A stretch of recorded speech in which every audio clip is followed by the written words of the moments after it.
ദൈവത്തിൻ്റെ അതിപരിശുദ്ധമായ നാമം വാഴ്ത്തപ്പെടുമാറാകട്ടെ.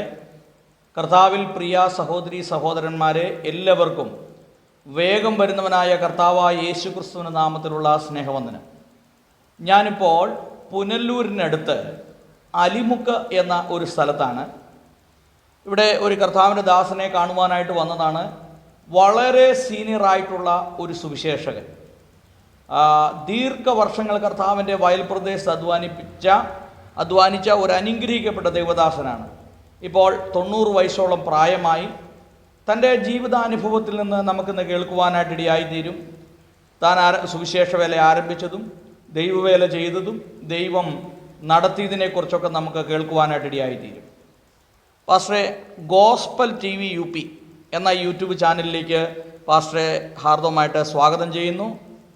പാസ്റ്ററുടെ ജീവിതാനുഭവങ്ങൾ, അനുഭവസാക്ഷ്യം മറ്റുള്ളവർക്ക് ഒരു വലിയ പ്രയോജനമായി തീരട്ടെ എന്ന് ഞാൻ ആത്മാർത്ഥമായിട്ട് പ്രാർത്ഥിക്കുന്നു. പാസ്റ്ററെ, സ്വയമായിട്ടൊന്ന് പരിചയപ്പെടുത്താമോ? പാസ്റ്ററുടെ പേര്, വീട്ടിൽ ആരൊക്കെയുണ്ട്, മക്കളൊക്കെ എത്ര പേരാണ്, അവരെന്ത് ചെയ്യുന്നു, ഏത് സഭയുമായി ബന്ധപ്പെട്ടാണ് ഇപ്പോൾ നിൽക്കുന്നത് എന്നുള്ളതിനെക്കുറിച്ചൊന്ന് പറയാമോ? ഓക്കെ, പറയാമല്ലോ. കർത്താവിൻ്റെ പൊന്നുനാമം വാഴ്ത്തപ്പെടുന്ന ആകട്ടെ. ഞാൻ ഇപ്പോൾ നിൽക്കുന്നത് ന്യൂ ഇന്ത്യ ചർച്ച് ഓഫ് ഗോഡുമായിട്ടുള്ള ബന്ധത്തിലാണ്. എൻ്റെ പേര് പാസ്റ്റർ KV മാത്യു. എനിക്ക് 3 മക്കളാണ്, പെൺമക്കളാണ്. അവരെല്ലാം വിവാഹിതരായി. അവർക്ക് എല്ലാം 2 മക്കൾ ഉണ്ട്. അവരൊക്കെ സുവിശേഷ വേലയിലുള്ളവരുമുണ്ട്, അല്ലാത്തവരൊക്കെ ഉണ്ട്. അങ്ങനെ പോകുന്നു. ഓക്കെ, പാസ്റ്റർ ഏത് സഭാ പശ്ചാത്തലത്തിൽ നിന്നാണ് ഈ പെന്തക്കോസ്റ്റൽ വിശ്വാസം സ്വീകരിച്ചത്? മാർത്തോമ സഭയുടെ പശ്ചാത്തലത്തിലാണ്. പിന്നീട് മാർത്തോമ സഭയിൽ നിന്ന് 1961 ഇവാഞ്ചലിക്കൽ സഭയിലേക്ക് മാറി എന്ന് പറഞ്ഞു. അപ്പോൾ അങ്ങനെ ഒരു സഭ രൂപീകൃതമാകാനായിട്ടുള്ള ഒരു കാരണം എന്താണ്? പാസ്റ്ററൊക്കെ അതിലേക്ക് ചേരാനുള്ള കാരണം എന്താണ്? അന്ന് ഈ മാർത്തോമാ സഭയുടെ ഉപദേശങ്ങൾ ആദ്യമേ ഒക്കെ ശരിയായിരുന്നു. പിൽക്കാലത്ത് വന്നപ്പോൾ അത് വളരെ, അതായത് ശരിയായ രീതിയിലല്ല പോകുന്നത്. പലതും പണ്ടത്തേത് ഒക്കെ കയറി വന്നു. നേരത്തെ യാക്കോബായ സഭയിൽ നിന്നായിരുന്നല്ലോ ഈ മാർത്തോമാ സഭ ഉത്ഭവിച്ചത്. അല്ല, അത് ഈ യാക്കോബായ സഭയെന്ന് മാർത്തോമാ സഭ രൂപീകൃതമാകാനുള്ള കാരണം എന്താണെന്ന് പറയാമോ? കാരണം അനാചാരങ്ങൾ പലതും അവിടെ, അതായത് പരിശുദ്ധന്മാരോടുള്ള പ്രാർത്ഥന, മരിച്ചവർക്ക് വേണ്ടിയുള്ള പ്രാർത്ഥന, ഇങ്ങനെയുള്ളതൊക്കെ അത് ദൈവവചനം അത് അനുശാസിക്കുന്നില്ല. അത് മനസ്സിലാക്കി വന്നപ്പോഴാണ് അങ്ങനെയുള്ള ഒരുപാട് കാര്യങ്ങളുണ്ട് ഇതുമായിട്ടുള്ള ബന്ധത്തിലേക്ക് വന്നത്. അല്ല, അത് ഏതൊക്കെ കാര്യങ്ങളാണെന്നൊന്ന് പറയുകയാണെങ്കിൽ കേൾക്കുന്നവർക്ക് ഒന്ന് മനസ്സിലാക്കാനായിട്ട്. അന്ന് ഈ അതായത് മരിച്ചവരോടുള്ള പ്രാർത്ഥന, അതാണ് ഏറ്റവും പ്രധാനമായിട്ടുള്ളത്. മാർത്തോമാ സഭയിൽ മരിച്ചവർക്ക് വേണ്ടിയുള്ള പ്രാർത്ഥന ഉണ്ടോ? ഉണ്ടായിരുന്നു. ഇപ്പോഴത്തെ എനിക്കറിയത്തില്ല. മരിച്ചവർക്ക് വേണ്ടി പ്രാർത്ഥിക്കും എന്നുണ്ട്.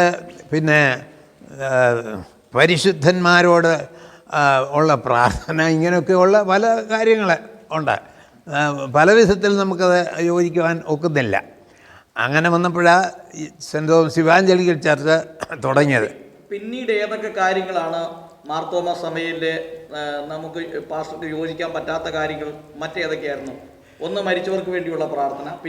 പിന്നെ ഈ യേശുക്രിസ്തു ചെയ്തിട്ടുള്ള അത്ഭുതങ്ങൾ ഒക്കെ, അതൊന്നും അത്ഭുതമല്ല എന്നുള്ളത്. അതിൻ്റെ ഒരു എക്സാമ്പിൾ പറഞ്ഞാൽ, ഞാനിവിടെ ചാച്ചിപ്പിന്നെ മാർത്തോമാ സഭയിൽ കൂടി വരുമ്പോൾ അവിടുന്ന് ഒരാൾ അച്ചപ്പട്ടത്തിന് പഠിക്കാൻ പോയേച്ച് അദ്ദേഹം വന്നു കഴിഞ്ഞപ്പോൾ ഒരു ആദ്യ വർഷമായിട്ട് ഒരു സമയം കൊടുത്തപ്പോൾ പറഞ്ഞു, ഗലീല കടലിൽ യേശുക്രിസ്തു ഇങ്ങനെ പോയപ്പോൾ ഈ കോളലൊക്കെ ഉണ്ടായി. അപ്പോൾ അതിനെ ശാസിച്ചു, അപ്പോൾ ശാന്തമായെന്ന് പറഞ്ഞാൽ, അപ്പോൾ ഞങ്ങളുടെ പ്രൊഫസർ പറഞ്ഞു, ഗലീല കടൽ പെട്ടെന്ന് കോപിക്കും, പെട്ടെന്ന് ശാന്തമാകും, അല്ലാതെ മറ്റ് അതിശയങ്ങളൊന്നും അല്ല എന്ന്. ഇങ്ങനെയുള്ള ഒരുപാട് കാര്യങ്ങൾ പഠിപ്പിക്കാൻ തുടങ്ങി. പിന്നെ വേറെ ഒന്ന്, കുറച്ച് കൂടുതൽ വിവരിച്ച് പോയാൽ കുഴപ്പമുണ്ടോ? കുഴപ്പമില്ല. ആ, ഞാൻ മാർത്തോമായിലായിരിക്കുമ്പോഴേ അവിടെ ഒരു അച്ഛൻ, എൻ്റെ അപ്പച്ചൻ്റെ അമ്മാച്ചനാണ്, പക്ഷേ അല്പം കൂടെ പ്രായം കുറവാണ് പുള്ളിക്ക്. ഒരു തിരുമേനി, അന്ന് അച്ഛനാ പനമ്പുന്നേൽ തോമസ് തിരുമേനി എന്ന് പറയും, കോട്ടയത്തുകാരനാണ്. അപ്പം അദ്ദേഹം ഈ യുവാക്കൾക്ക് ക്ലാസ് എടുക്കാൻ തുടങ്ങി. അപ്പോഴേ പ്രായമുള്ള എൻ്റെ അപ്പച്ചനും ഒരു കൂട്ടുകാരനും കൂടെ അവർക്ക് ഇതൊക്കെ പഠിക്കണം താല്പര്യം ചെന്നു.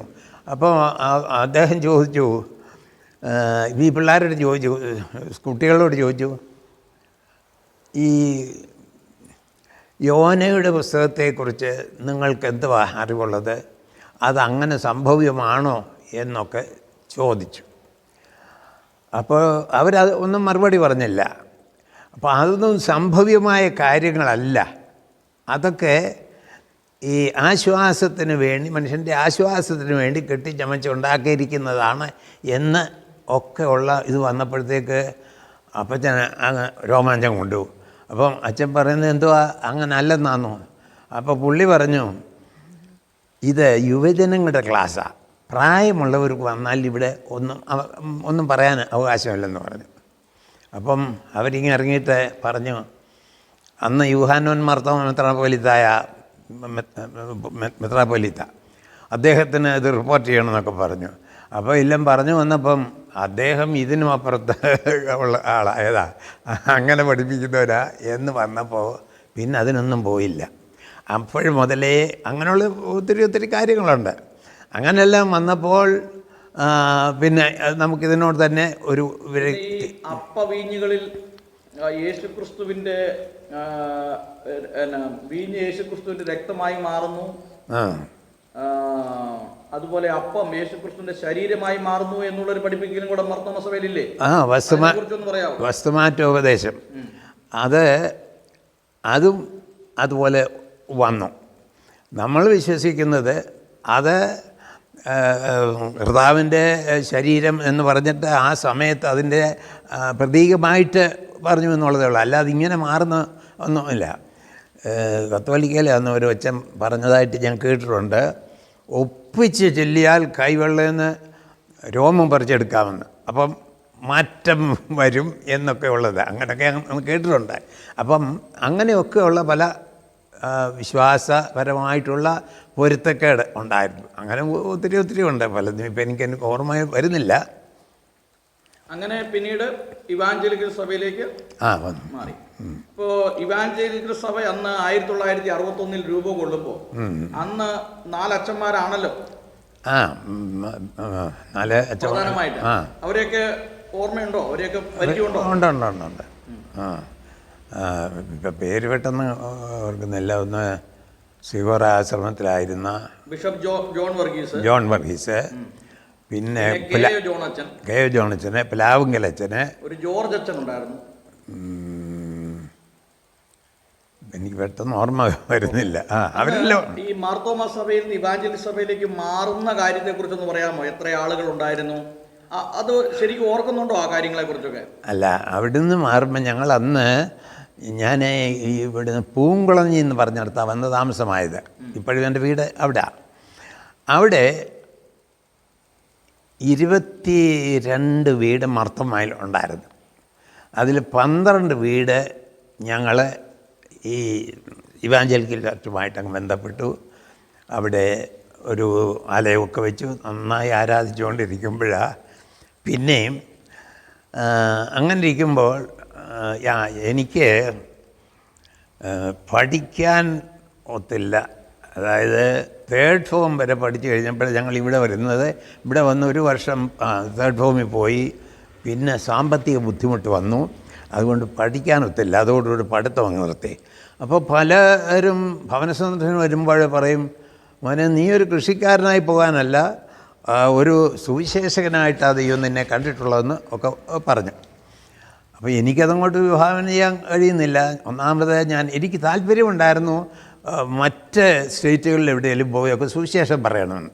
ഇവിടെങ്ങും ഉള്ളതല്ല. പക്ഷേ അതൊക്കെ എല്ലാം അങ്ങ് അസ്തമിച്ചല്ലോ എന്ന് ഞാൻ വിചാരിച്ചു. അപ്പം പിന്നെ ഒന്നും നടക്കുന്നില്ല. അപ്പോൾ പിന്നെ ഞാൻ വിചാരിച്ചു ഇനി എന്തുവാ പഠിത്തം കാണത്തില്ല, വല്ല കച്ചവടം വല്ലതും ചെയ്യട്ടോ എന്ന് ഒക്കെ ഞാൻ ചിന്തിച്ചു. അപ്പം അത് കള്ളം പറയണം. എനിക്ക് കള്ളം പറയുന്നത് വലിയ ഞാൻ കള്ളം പറയത്തില്ല. അപ്പോൾ അത് കള്ളമൊക്കെ പറയണം. ഇങ്ങനെ പലതും എല്ലാം ചിന്തിച്ച് ചിലപ്പം സ്ഥലമുണ്ടല്ലോ, കൃഷി ചെയ്യാമെന്ന് കണ്ട് കൃഷി അങ്ങോട്ട് തുടങ്ങി. നല്ല കൃഷിയായിരുന്നു, നല്ല നിലയല്ലേ. ആ പ്രദേശമുള്ളതിലൊക്കെ ഏറ്റവും നന്നായി കൃഷിയൊക്കെ ചെയ്ത് ഇങ്ങനെ വന്നപ്പോഴാണ് ഈ പലരും വന്ന് നീ ഇറങ്ങണം, നിനക്ക് സുവിശേഷമില്ല, ശുശ്രൂഷയാണ് എന്നൊക്കെ പറഞ്ഞു. അങ്ങനെ ഇരിക്കുമ്പോഴാണ് 2 or 3 പേര് പറഞ്ഞു, സാധാരണ ഒരു ശുശ്രൂഷയല്ല, ഒരു അപ്പോസ്തോലിക ശുശ്രൂഷയാണ് ദൈവം ഏൽപ്പിച്ചിരിക്കുന്നു പറയാം. അപ്പം എനിക്കതൊട്ടും വിഭാവന ചെയ്യാൻ കഴിഞ്ഞില്ല. ഒന്നാമത് എനിക്ക് ക്വാളിഫിക്കേഷനില്ല, പിന്നെ ഞാൻ ബൈബിൾ സ്കൂളിൽ പഠിച്ചിട്ടില്ല. അപ്പോൾ പിന്നെ ഇതെങ്ങനെ നടക്കുന്നത് എന്ന് ഒക്കെ ചിന്തിച്ചു. അപ്പോഴാണ് ഈ ആദ്യമേ ഞാൻ ഇവിടെ പെന്തക്കോസിൽ വരുന്നതിൻ്റെ മുൻപുള്ള കാര്യങ്ങളാണ്. പെന്തക്കോസിൽ ഒരു അച്ഛനായിരുന്നു ആദ്യത്തെ ഞങ്ങളുടെ സഭയുടെ ഫൗണ്ടർ. അതായത് the international Pentecost church of God എന്നായിരുന്നു അതിൻ്റെ പേര്. അപ്പോൾ അതിൻ്റെ ആരംഭം മുതൽ ഞാൻ ഉണ്ട്. അങ്ങനെ ചേർന്ന് ഒക്കെ പോയപ്പോൾ ഈ അച്ഛന് അമേരിക്കയിൽ പോയിരിക്കുക, IPCയുടെ ജനറൽ സെക്രട്ടറി ആയിട്ടൊക്കെ ഇരുന്ന ആളാണ്. അപ്പോൾ അച്ഛൻ വന്നപ്പോൾ ഈ മറ്റുള്ളവർ പറഞ്ഞത് കൂടാതെ മാത്തുക്കുട്ടിയെ ഒരു സഭയുടെ ശുശ്രൂഷകനായിട്ട് ദൈവം എന്നെ കാണിച്ചെന്ന് പറഞ്ഞു. അപ്പോൾ സഭ ആരംഭിക്കുന്നേ ഉള്ളൂ.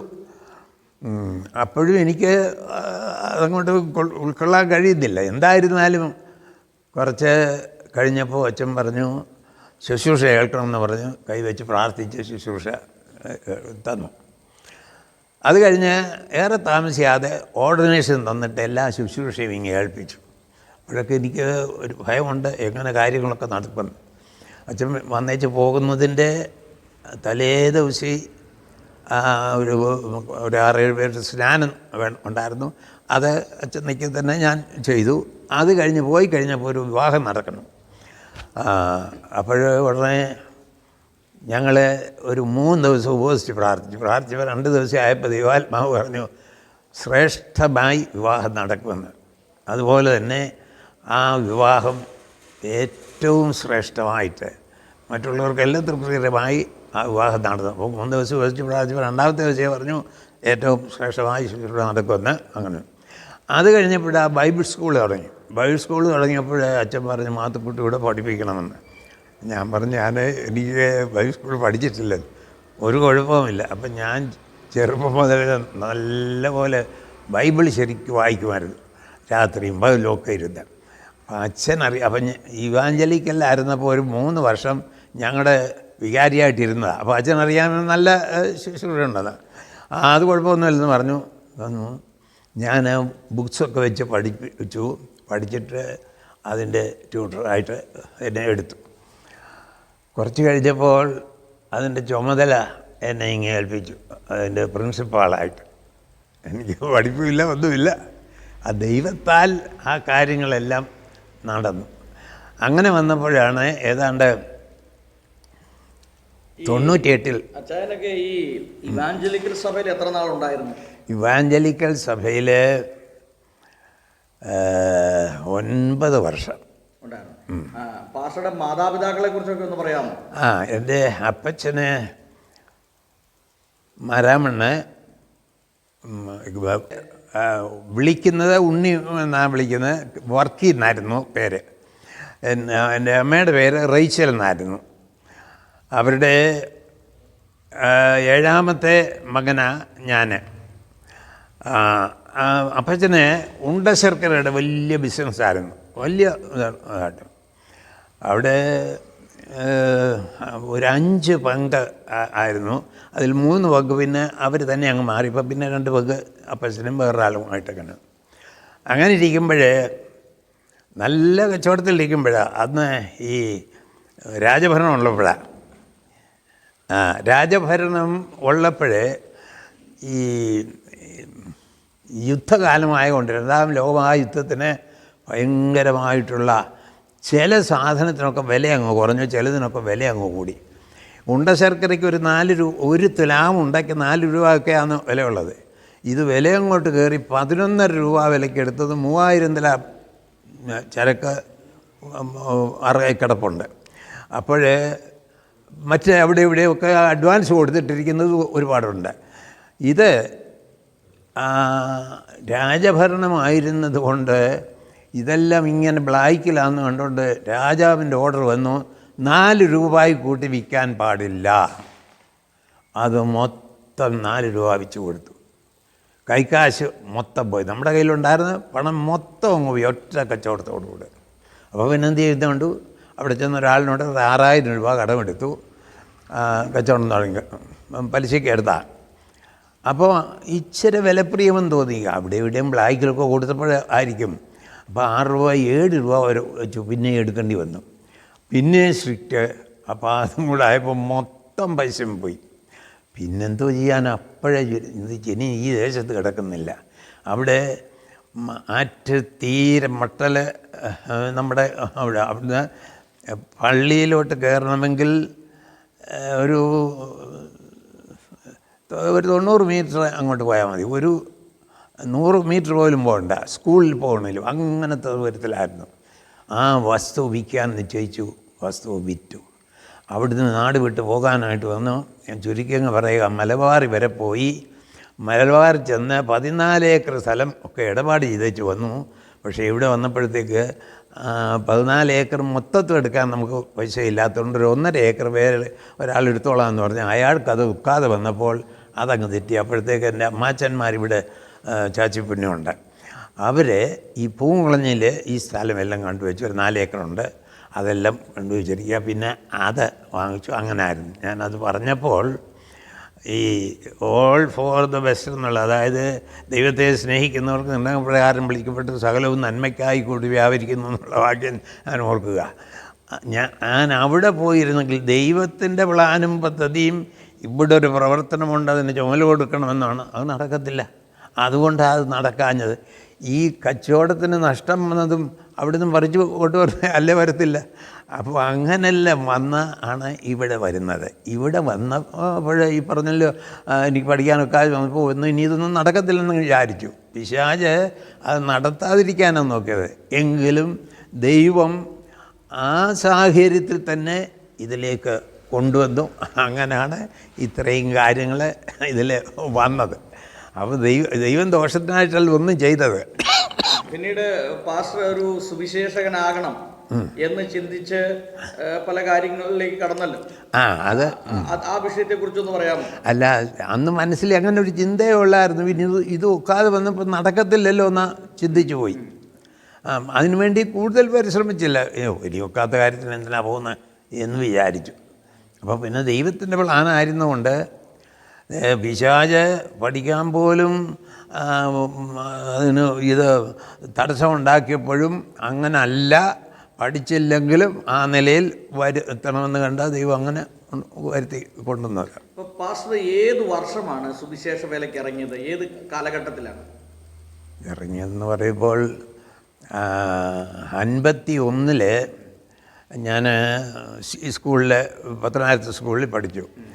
52, 53, 54 ഇങ്ങനെ വന്നപ്പോൾ മാർത്തമായിൽ തന്നെ എല്ലാ വിധത്തിലും വിശ്വസ്തമായിട്ട് വളരെ ഉത്സാഹിയായിട്ട് പോയിക്കൊണ്ട് ഇരിക്കുകയായിരുന്നു. പിന്നെ 60-ലായിരുന്നു എൻ്റെ വിവാഹം. അത് കഴിഞ്ഞ് 61 ആയപ്പോഴത്തേക്ക് ഇവാഞ്ചലിക്കൽ ചർച്ചുമായിട്ട് വന്നല്ലോ. അപ്പോൾ അങ്ങനെ ക്രമേണ എനിക്കെപ്പോഴും ആത്മീയമായ ചിന്തയാണ്, ആത്മീയമായ ഉയരണം, സുവിശേഷം അറിയിക്കണം എന്നൊക്കെ ഉള്ള ചിന്ത. സഭയിൽ ഒരു സുവിശേഷകനായിട്ട് പ്രവർത്തിച്ചായിരുന്നു. എന്നെ അവിടുത്തെ ശുശ്രൂഷകനാക്കാൻ അനൗദ്യോഗികമായിട്ടൊക്കെ എന്നെ വിട്ടിട്ടുണ്ട്, പല പിരിവിനും വലുതിനുമൊക്കെ. അപ്പം അവിടെ പോയിടത്തൊക്കെ പ്രയോജനപ്പെട്ടെന്ന് കണ്ടപ്പോൾ എന്നെ അവിടുത്തെ ഒരു ഉപദേശിയാക്കാൻ, എനിക്ക് ഇതുണ്ടായിരുന്നെങ്കിൽ ക്വാളിഫിക്കേഷൻ ഉണ്ടായിരുന്നെങ്കിൽ അച്ഛനായിട്ട് എടുത്തേരും. പല ടീച്ചേഴ്സിനെയൊക്കെ അന്ന് അച്ഛന്മാരായിട്ട് എടുത്തു. അപ്പോൾ അവരിങ്ങനെയൊക്കെ പ്ലാൻ ചെയ്തിരിക്കുമ്പോഴാണ് ഈ വിളി ഉണ്ടായതും പോയതും. അല്ലേ അവിടുത്തെ ഒരു സുവിശേഷനായിട്ട് അവർ എടുത്തേന്. അപ്പോൾ ഈ പെന്തക്കോസ്തിലേക്കുള്ള ഒരു സുവിശേഷകനാകാനായിട്ടുള്ള ഒരു വിളി പാസ്റ്റർക്ക് ലഭിച്ചു. അപ്പോൾ അതിനുശേഷം പിന്നീട് ഒരു സുവിശേഷകനാകാൻ വേണ്ടി എന്താണ് ചെയ്തത്? അല്ല, അതിനുശേഷം പ്രത്യേകിച്ച് ഒന്നും ചെയ്തല്ല. ഈ പലരിൽ കൂടെയുള്ള വിളി വന്നു കഴിഞ്ഞപ്പോൾ അതിനങ്ങ് വിധേയപ്പെട്ട് കഴിഞ്ഞപ്പോൾ പിന്നെ ആത്മാർത്ഥമായിട്ട് അതിൽ പ്രവർത്തിച്ചു. അങ്ങനെ. പിന്നീട് ബൈബിൾ കോളേജിൽ പോയി പഠിക്കുക എന്തെങ്കിലും ചെയ്തോ? ഇല്ല. ഒരു കോളേജിൽ പഠിച്ചിട്ടില്ല? ഇല്ല. അപ്പോൾ ഏതൊക്കെ സ്ഥലങ്ങളിൽ പാസ്റ്റർ സുവിശേഷകനായി പ്രവർത്തിച്ചു? ഞാൻ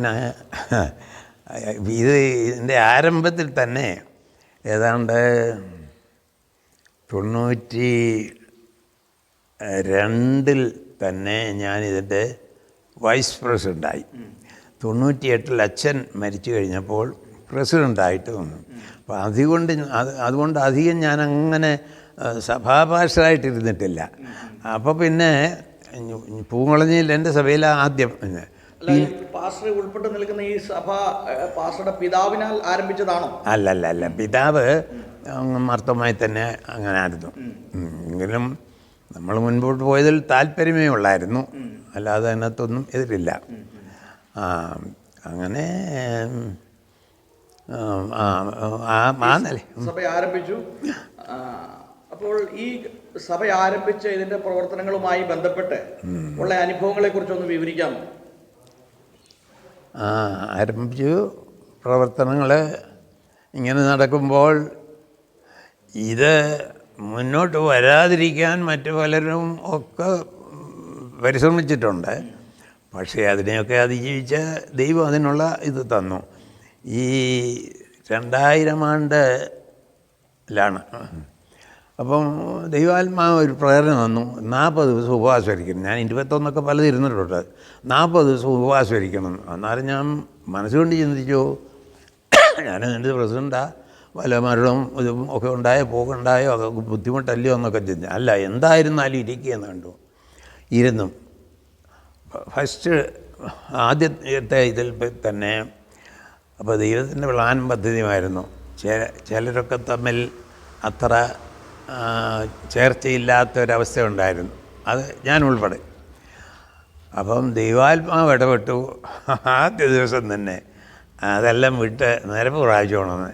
നിരപ്പ് പ്രാപിച്ച് കഴിഞ്ഞേച്ച് ഞങ്ങളങ്ങോട്ട് ഇരുന്നു.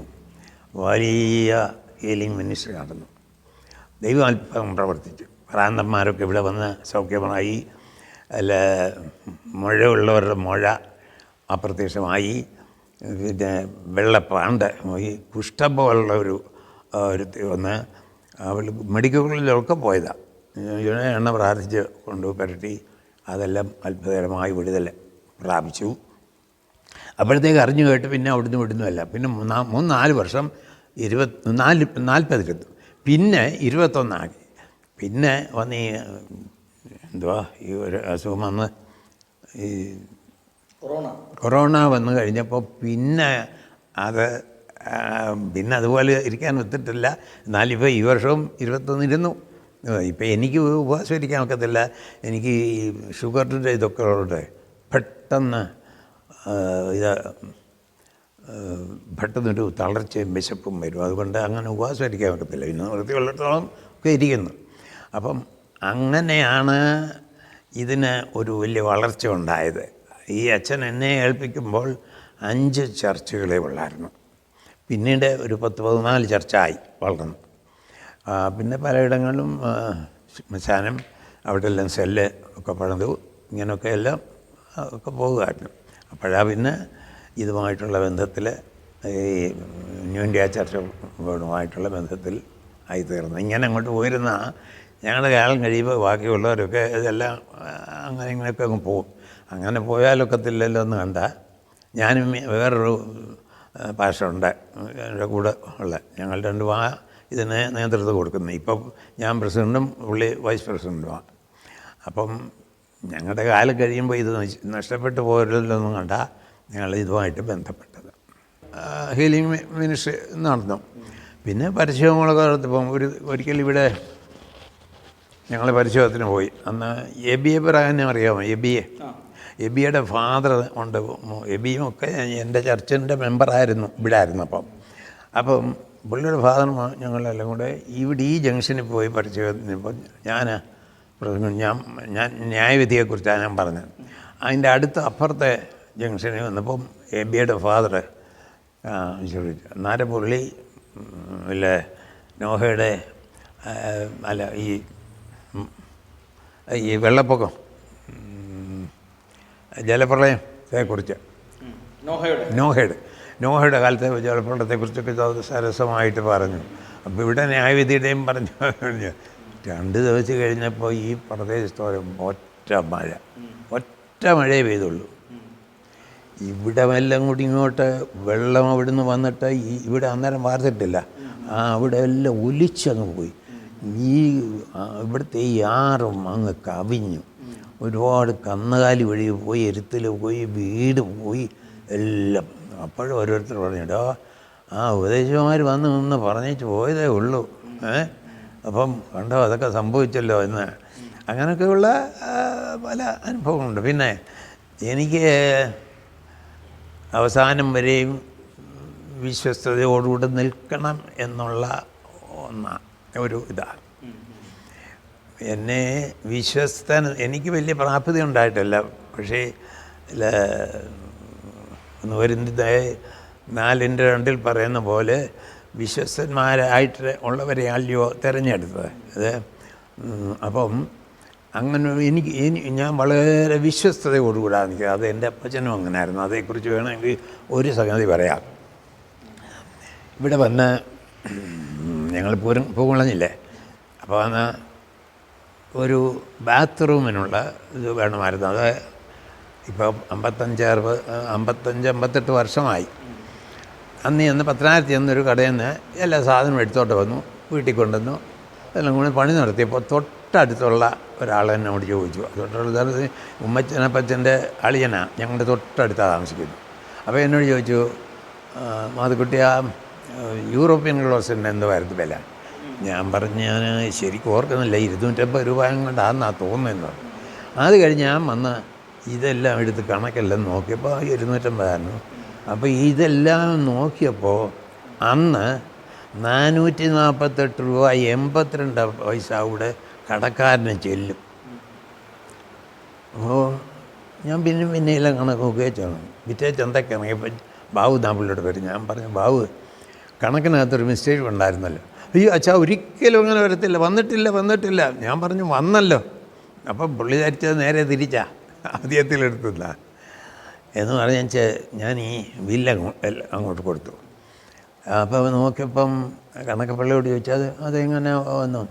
ഞാൻ പറഞ്ഞു, എങ്ങനെ വന്നെന്ന് ഞാൻ പറയാം. ഒരു ബില്ല് നിങ്ങൾ ഇതിനകത്ത് ചേർത്ത് എഴുതിയില്ല, അങ്ങനെ വന്നതാണ്. അയാൾ നെഞ്ചത്ത് കൈവച്ചുകൊണ്ട് പറഞ്ഞു, അച്ചായനല്ലാതെ ഒരു മനുഷ്യനായിരുന്നെങ്കിൽ എൻ്റെ ഈ അന്ന് 440 എന്ന് പറയുമ്പം 40 ലക്ഷം അത്രമാത്രം ഇതാ അന്നത്തെ തുകയുടെ ഇതുമാണ്. അപ്പോൾ അതുപോലെ വിശ്വസ്തമായിട്ടാണ് ഞാൻ നിന്നിട്ടുണ്ട്. എൻ്റെ അപ്പച്ചനും അതുപോലെ ആയിരുന്നു. അപ്പച്ചനെ ഉണ്ടശർക്കരയുടെ കച്ചവടമുണ്ട്. പിന്നെ ഈ യുദ്ധം കാലം വന്നപ്പോൾ അവിടെ അരിയില്ല, നെല്ലുമില്ല, ഒന്നുമില്ല. അപ്പോൾ ഈ വള്ളമുണ്ട്, വള്ളത്തിൽ റാന്നി വന്ന് മുതിര, പയറ് ഇങ്ങനെയുള്ളതെല്ലാം എടുത്തുകൊണ്ട് കൊണ്ടുപോയി വിൽക്കുമുണ്ട്. അപ്പോൾ ഒരു പ്രാവശ്യം വന്നപ്പോൾ 100 പറ മുതിരയായിട്ട്, പിന്നെ പയറുമെല്ലാം ഉണ്ട്. അവിടെ കൊണ്ടുവന്ന് അളന്നെല്ലാം നോക്കിയപ്പോൾ ഏതാണ്ട് 11 പറ മുതിര അധികത്തിലുണ്ട്. അപ്പോൾ അപ്പച്ചൻ ചിന്തിച്ചേട്ടാ, ഇത് അളവ് വാശിയില്ലാത്തെങ്കിൽ അല്പം സ്വൽമയം വരാവും, ഇതവർക്ക് എണ്ണത്തിലേക്കാണ്ട് പെശകി പോയതായിരിക്കും. പിറ്റേ പ്രാവശ്യം ചെന്നപ്പോൾ പറഞ്ഞു, മുതലാളി കഴിഞ്ഞ പ്രാവശ്യം 100 പറ മുതിര കൊണ്ടുപോയി, അവിടെ കൊണ്ടുവന്ന് ഞാൻ അളന്ന് നോക്കുമ്പോൾ 11 പറ മുതിര അധികത്തിലുണ്ട്, അതുകൊണ്ട് അതിൻ്റെ പൈസ എന്ന് പറഞ്ഞ് കൊടുത്തു. അപ്പോൾ അങ്ങനെ അപ്പച്ചന് അതുപോലെ വിശ്വസ്തനായിരുന്നു. മാത്രമല്ല അപ്പച്ചന് ഈ കൊപ്ര വിട്ടുമുണ്ടായിരുന്നു. കൊപ്ര നാളികേരം എടുക്കാൻ ചെല്ലുന്നിടത്ത് അന്ന് 100 നാളികേരത്തിന് 2 രൂപ, 2.25 രൂപ, 2.5 രൂപ വിലയുള്ളൂ. അപ്പോൾ അവർക്കാർക്കും അന്ന് ഇതുപോലെ പേപ്പറും ഇതൊന്നുമില്ല, അവർക്കാർക്കും അതിൻ്റെ വില അറിയത്തില്ല. മറ്റ് കച്ചവടക്കാരൊക്കെ ചെന്നാൽ ഈ 2.5 ഉള്ളപ്പോഴും അവർ 2.25 പറഞ്ഞ് നോക്കിക്കൊണ്ടിരിക്കും. അപ്പച്ചൻ ചെന്നാൽ പറയും വിലപ്രിയമുണ്ടെങ്കിൽ ഇത് ഈ പ്രാവശ്യം അല്പം കൂടെ ഒരെണ്ണ കൂടെ കൂടുതൽ തന്നെടുത്താലും എനിക്ക് നഷ്ടം വരത്തില്ലെന്ന് പറഞ്ഞ് ഒരെണ്ണ കൂടെ കൂടുതൽ കൊടുത്തെടുക്കും. അങ്ങനെ വന്നപ്പം അധികം പേരും അപ്പച്ചനെ കൊടുക്കും. അപ്പോൾ അത്ര വിശ്വസനായിട്ടാണ് എല്ലാ കാര്യങ്ങളും ചെയ്തിട്ടുള്ളത്. അങ്ങനെ ഇവിടെ വന്നപ്പോൾ എനിക്ക് ഞാനും ഇതാ മനസ്സിലാക്കിയിരിക്കുന്നത്. എവിടെയായിരുന്നു ഞാനും ഇവിടെ എവിടെയെങ്കിലുമൊക്കെ പോയി ഇതുപോലെ നമ്മളിവിടുന്നേലും എന്തെങ്കിലും വാങ്ങിച്ചുകൊണ്ട് വന്നാൽ അന്ന് കൊടുത്തില്ലെങ്കിലും കുറിക്കത്തില്ല. മറ്റൊരു സ്റ്റേഷൻ കടയിൽ നിന്ന് ഒരു ബക്കറ്റ്, വലിയൊരു ബക്കറ്റ്, ഇപ്പോഴല്ല വളരെ വർഷം മുമ്പാണ്, അത് കൊണ്ടുവന്ന് ഞാനും വേറെ എൻ്റെ ഒരു സ്നേഹിതരുണ്ട്, ഞങ്ങളെ കൊണ്ടുവന്നൊന്നും കുറിക്കത്തില്ല. പക്ഷേ ആ ആഴ്ചയെങ്കിലും കൊടുക്കാനെത്തില്ല, 6 മാസം കഴിഞ്ഞാൽ. അപ്പോൾ അവിടെ ചെന്നപ്പം ഞാൻ പറഞ്ഞു മലയാളി ഇന്ന പോലെ ഞാൻ ഇന്നത് കൊണ്ടുപോയിരുന്നു. അത് പുള്ളിക്ക് ഓർമ്മയൊന്നുമില്ല. അപ്പം പിന്നെ അത് കൊടുത്തു. അങ്ങനെ എല്ലായിടത്തും നമ്മൾ വിശ്വസ്തമായിട്ടാണ് ചെയ്യുന്നത്. അതുകൊണ്ടാണ് ദൈവം ഇതും അങ്ങനെ ഏൽപ്പിച്ചത്.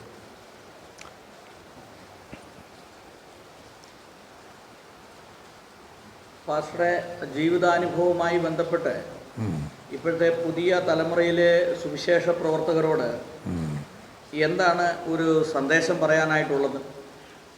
സന്ദേശം പറയാനായിട്ടുള്ളതെന്ന് പറഞ്ഞാൽ എനിക്കെപ്പോഴും വിശുദ്ധീകരണത്തിൻ്റെ ഉപദേശമാണ് ഞാൻ പറയുന്നത്. പറഞ്ഞാലൊന്നും ആരും എടുക്കുന്നില്ല. എനിക്കത് തന്നെയാണ് പറയാനുള്ളത്. ഇപ്പോഴേ ദൈവദാസന്മാരാണെങ്കിലും ആരെങ്കിലും എന്താണെന്ന് ചോദിച്ചാൽ ഏതാണെന്ന് പറയുന്ന അനുഭവമാണ് വന്നിരിക്കുന്നത്. പക്ഷേ കർത്താവ് അതല്ല നമ്മളെ പഠിപ്പിച്ചിരിക്കുന്നത്. നിങ്ങളുടെ ശത്രുക്കളെ സ്നേഹിപ്പീൻ, നിങ്ങളെ ഉപദ്രവിക്കുന്നവരെ അനുഗ്രഹിപ്പീൻ, ഇതൊക്കെ കർത്താവ് പറഞ്ഞിരിക്കുന്നത്. പക്ഷേ എൻ്റെ ജീവിതവും എൻ്റെ ഉപദേശവും അങ്ങനെയാണ്. പക്ഷേ ഇന്നതിന് വലിയ മാർക്കറ്റില്ല. പിന്നെങ്കിലും ഞാൻ അത് തന്നെയാണ് തുടർന്നത്. ഇന്നത്തെ നല്ല പങ്കാളുകളും ശത്രുത്വ മനോഭാവമായി തീർന്നിരിക്കുക, ദൈവദാസന്മാർ പോലും.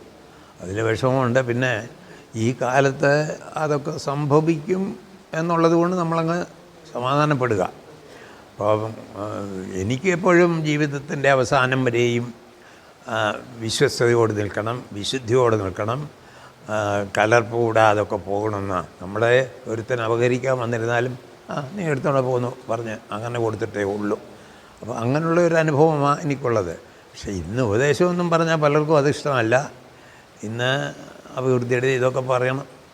പക്ഷേ എന്നെ ഏൽപ്പിച്ചിരിക്കുന്നത് മറ്റേതാ.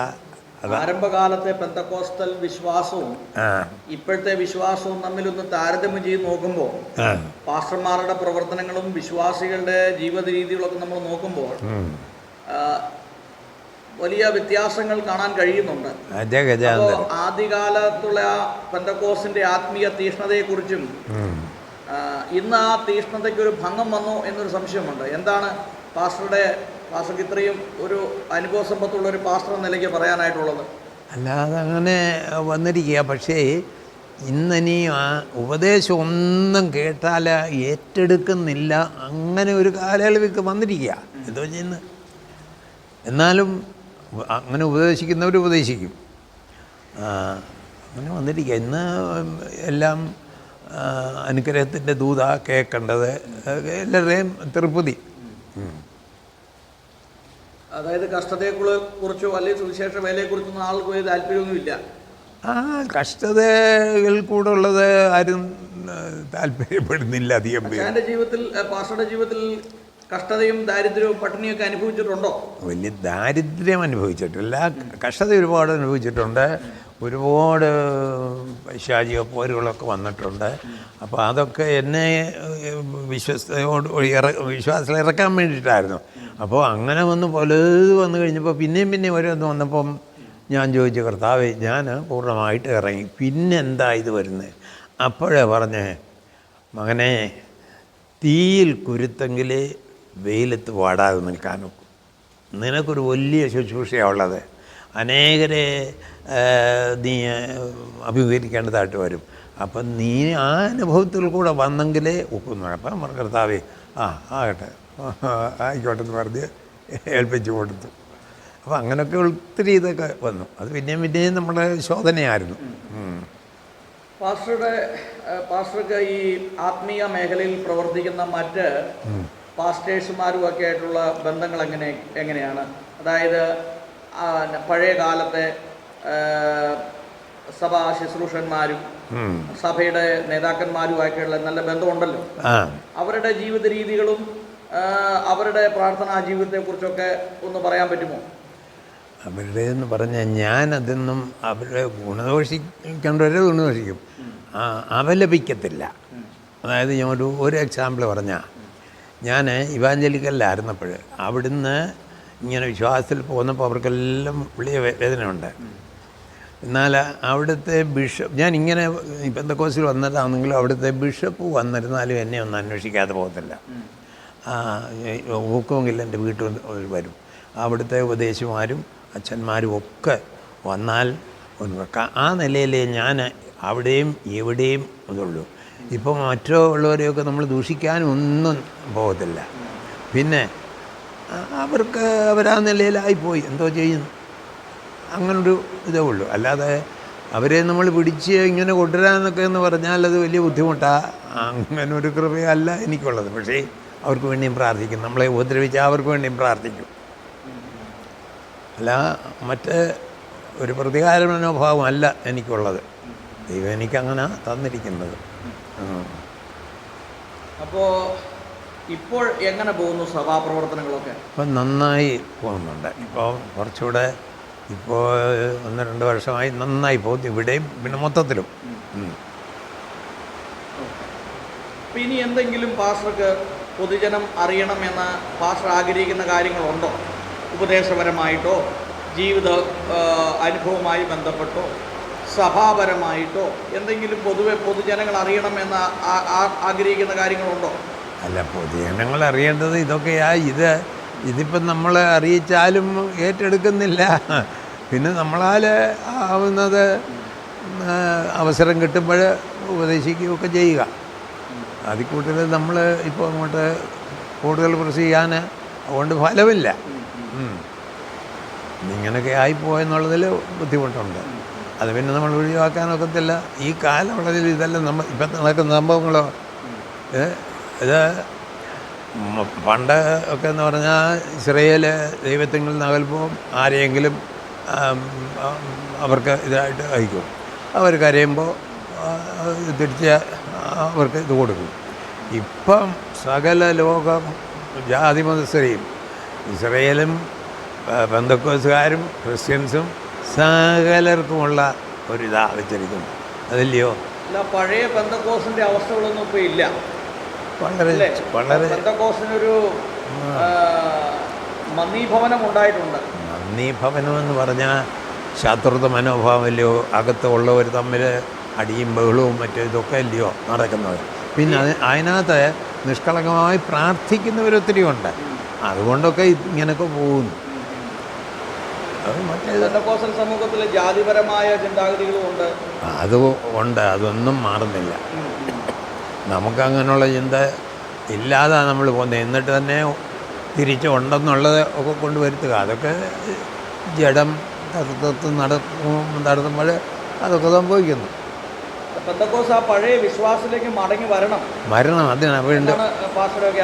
അതിനു വേണ്ടി വളരെ പ്രാർത്ഥിക്കുന്നു. അതുപോലെ ഇപ്പം ഞങ്ങളുടെ ഇനി ജൂബിലി കൺവെൻഷൻ അടുത്ത വർഷം, അതിൻ്റെ അനുഗ്രഹത്തിന് വേണ്ടി ഇപ്പോൾ ഈ വർഷം മുതലേ എല്ലാ ആഴ്ചയും ഞങ്ങളുടെ ഈ സെക്ഷൻ്റെ സൂം മീറ്റിംഗ് ഉണ്ട്. എല്ലാ വ്യാഴാഴ്ചയും ഇന്നലെ ഉണ്ടായിരുന്നു. പിന്നെ സെക്ഷനും പിന്നെ സെൻറ്ററും കൂടെ ചേർന്ന് ചിലപ്പോഴേ പിന്നെ അങ്ങനെ എല്ലാവിധത്തിലും പ്രാർത്ഥന നടന്നുകൊണ്ടിരിക്കുക. വലിയൊരു മാറ്റം ഉണ്ടാകണം, വലിയൊരു ഉണർവുണ്ടാകണം, അനേകം രക്ഷിക്കപ്പെട്ട വരണം. അപ്പോസ്തോലിക ഞാൻ എന്നും പ്രാർത്ഥിക്കണം. അപ്പോസ്തോലിക കാലത്തെ പോലെ അന്നത്തെ പോലെ ഇന്നിപ്പോൾ എത്ര വിചാരം പറഞ്ഞാലും വലിയ വിഷയം ഉണ്ടാകുന്നില്ല. ഒട്ടുമില്ലെന്നുള്ളതല്ല, എങ്കിലും നമ്മുടെ ദൗത്യം നിറവേറ്റുക. അന്നത്തെ പോലെ അന്ന് ഒറ്റ പ്രസംഗത്തിൽ 3000 ഇന്ന് 30,000 അല്ല, അത് കവിഞ്ഞ് ഒരുപോലെ വരണമെന്ന് ആഗ്രഹിച്ച് പ്രാർത്ഥിച്ചുകൊണ്ടിരിക്കുക. ദൈവത്തിൻ്റെ പ്ലാനുകൾ അത് നടക്കട്ടെ. ഓക്കെ, പാസ്റ്ററോട് ഇത്ര സമയം സംസാരിക്കാൻ കഴിഞ്ഞ വലിയ ഭാഗ്യമായിട്ട് കണക്കാക്കുകയാണ്. നമുക്ക് പ്രാർത്ഥിച്ചത് അവസാനിപ്പിക്കാം. പാസ്റ്റർ പ്രാർത്ഥന. Praise the Lord. ദൈവത്തിന് സ്തോത്രം, സ്തോത്രം, സ്തോത്രം, സ്തോത്രം. മഹാദൈവമേ, വാഴ്ത്തപ്പെട്ട കർത്താവേ, ഒരല്പസമയം ഞങ്ങൾക്ക് ഒരുമിച്ച് ഈ ചാനലിലിരുന്ന് ചില അനുഭവങ്ങളൊക്കെയും പങ്കുവയ്ക്കുവാൻ തന്ന അവസരത്തിനായിട്ട് സ്തോത്രം. കർത്താവേ, കാലം അതിൻ്റെ അന്ത്യത്തിലേക്ക് വന്നിരിക്കുകയാണ്. ഇത് ദുഷ്കാലമാണ്, ദുർഘട സമയങ്ങളാണ് ഇവിടെ ഈ കാലങ്ങളിൽ ഉണ്ടായിക്കൊണ്ടിരിക്കുന്നത്. ദൈവവചനം എല്ലാം യാഥാർത്ഥ്യമായിക്കൊണ്ടിരിക്കുകയാണ്. അന്ത്യകാലത്ത് ദുർഘട സമയങ്ങൾ വരുമെന്നറിയുക എന്ന് തിമോഥെയോസിന് അപ്പോസ്തലൻ എഴുതുന്നു. മനുഷ്യരെ സ്വസ്നേഹികളെ, വൻപ് പറയുന്നവർ, അഹങ്കാരികൾ, ദൂഷകന്മാരെ, അമ്മയപ്പന്മാരെ അനുസരിക്കാത്തവർ, ഇണങ്ങാത്തവർ, വാത്സല്യമില്ലാത്തവർ, അജിതേന്ദ്രന്മാർ, ഉഗ്രന്മാർ, സൽഗുണകേഷികളെ, ഭോഗപ്രിയരെ, ഭക്തിയുടെ വേഷം ധരിച്ചതിൻ്റെ ശക്തി ത്യജിക്കുന്നവരുമായിരിക്കും. ഇതെല്ലാം ഇന്ന് നിറവേറിയിരിക്കുകയാണ്. നോഹയുടെ കാലം പോലെ തന്നെ മനുഷ്യപുത്രൻ്റെ വരവെങ്കിലും ആയിരിക്കുമെന്ന് പറഞ്ഞത്. മത്തായി സുവിശേഷം 24-ാം അധ്യായത്തിൽ കർത്താവിൻ്റെ വരവെങ്കിൽ പറഞ്ഞിരിക്കുന്നത് എല്ലാം അതുപോലെ നിറവേറിക്കൊണ്ടിരിക്കുകയാകുന്നു. കർത്താവെ, അതുകൊണ്ട് എത്രയും താമസം തന്നെ ഇനി അധികം താമസമില്ല കർത്താവിൻ്റെ വരവെന്നാണ് ഞങ്ങൾ വിശ്വസിക്കുന്നത്. എങ്കിലും അത് ദൈവത്തിൻ്റെ പ്ലാനിലുള്ളതായതുകൊണ്ട് ഞങ്ങൾക്കതിനൊരു ഡേറ്റ് നിശ്ചയിക്കാൻ ഒക്കത്തില്ലല്ലോ.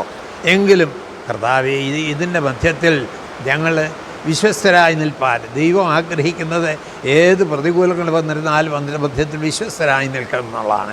അങ്ങനെ നിൽപ്പാൻ നീ ഞങ്ങളെ പ്രാപ്തിപ്പെടുത്തിക്കൊള്ളണം. അതിന് അനേകരെ ഒരുക്കിയെടുക്കണമെന്ന് പ്രാർത്ഥിക്കുന്നു. ദൈവ മക്കൾക്ക് അനേക കഷ്ടതകൾ വരും, പരീക്ഷകളൊക്കെ ഉണ്ടായെന്ന് വരും. യോബിനുണ്ടായ കഷ്ടതകളും പരീക്ഷകളും വളരെയാണ്. അതൊന്നും ഞങ്ങൾക്കുണ്ടാകുന്നില്ല, അതിൻ്റെ ഒരംശം പോലുമില്ല. എന്നിട്ട് യോബിന് അതിനുള്ള കൃപ കൊടുത്തിട്ട് താൻ നിലനിർത്തി. അതുപോലെ കർത്താവെ, ഇന്നുള്ള പ്രതികൂലങ്ങൾ വന്നിരുന്നാൽ ഞങ്ങൾ പതറിപ്പോകാൻ നിൽപ്പാൻ തക്കൊണ്ടുള്ള കൃപ നിങ്ങൾക്ക് നൽകിത്തരണമേ എന്ന് പ്രാർത്ഥിക്കുന്നു. ദൈവവചനത്തിൻ്റെ ആ നിർമ്മല അവസ്ഥയിൽ തന്നെ മുൻപോട്ട് പോകുവാൻ സഹായിക്കണമേ എന്ന് പ്രാർത്ഥിക്കുന്നു. യാതൊരു വിധത്തിലും കർത്താവെ അതിന് വിപരീതമായി അത് സംഭവിക്കാനിടയാകരുതെന്ന് പ്രാർത്ഥിക്കുന്നു. പിശാച് വലിയ തന്ത്രശാലിയാണ്. അവൻ ഏത് വിധേനയും അവൻ തകർത്ത് കളയുവാൻ കടന്നു വരുമ്പോൾ അവനത് സാധിച്ചില്ലെങ്കിൽ അവൻ മടങ്ങിപ്പോയി അവൻ പിന്നെയും നാളുകളിരുന്ന് ഏത് വിധേനയും തെറ്റിച്ച് കളയുവാൻ പരിശ്രമിച്ചുകൊണ്ടിരിക്കുന്നൊരു കാലയളവാണ്.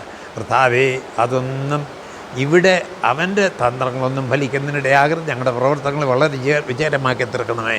ഈ കർത്താവെ, ഈ പ്രവർത്തനത്തിൽ ആയിരിക്കുന്നതിൻ്റെ ദാസനെയും ആ ടീമിനെയും ഞങ്ങൾ ഓർക്കുന്നു. അത് അനേകർക്ക് പ്രയോജനകരമാക്കി തീർക്കുന്നല്ലോ. അനേകരുടെ അനുഭവങ്ങൾ അനേകർക്കത് പ്രയോജനകരമാക്കി തീർക്കുന്നല്ലോ. നന്ദിയോടുകൂടെ സ്തോത്രം. ആ പ്രസ്ഥാനവും വളരെ അനുഗ്രഹകരമായി മുൻപോട്ട് പോകാൻ തൊക്കണം സഹായിക്കണമേ എന്ന് പ്രാർത്ഥിക്കുന്നു. എല്ലാ നന്മകളാലും അനുഗ്രഹങ്ങളാലും നിറയ്ക്കണമേ. കർത്താവെ, നിരസത്തിൽ ചില കാര്യങ്ങൾ അടിയനോട് സംസാരിച്ചു. കർത്താവെ, അത് ഫലപരമാക്കി തീർക്കണമേ എന്ന് പ്രാർത്ഥിക്കുന്നു. എല്ലാറ്റിനായി സ്തോത്രം, എല്ലാ മഹത്വവും അങ്ങേക്കിരിക്കട്ടെ.